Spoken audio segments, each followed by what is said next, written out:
Local 2 Weather Authority forecast with meteorologist John Mayer.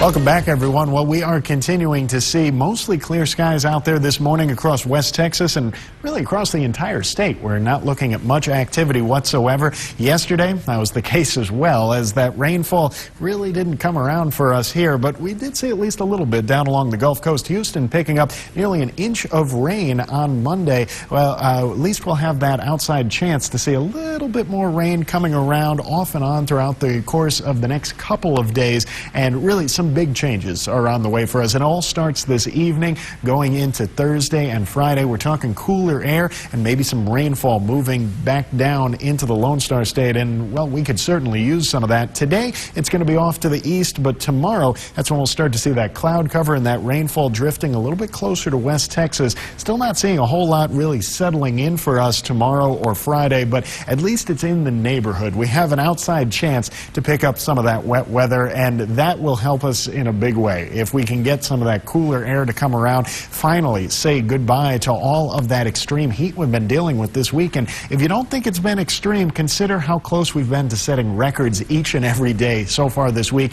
All the way back to Sunday, we've been close to those record highs, and really we've just been waiting on this cold front moving down. Once we do have that front swing through West Texas, we're going to drop those numbers in a big way, and it all comes our way tomorrow. That's when we'll see those temperatures finally starting to plummet for us. We'll feel the effects of this cold front even today. Once we get into this evening, strong winds moving down towards our viewing area. Not so just yet. We're looking at single-digit wind speeds this morning, but all of that colorful activity you see off to the north, those yellows, oranges, reds, that's the stronger winds where we're looking at double digits up towards 20, 25 miles per hour up towards the Texas Panhandle. That is in advance of the front, and once you start to feel those strong winds here in West Texas, that means the front's moving through, and we're finally going to feel some of that cooler air. Even overnight tonight, we're going to be dropping down towards the 50s, seeing some much cooler temperatures than what we're looking at early this morning. Of course, yesterday we hit 92 here in Odessa, Midland, 92 up in Lubbock, and more of those 90s off in San Angelo as well.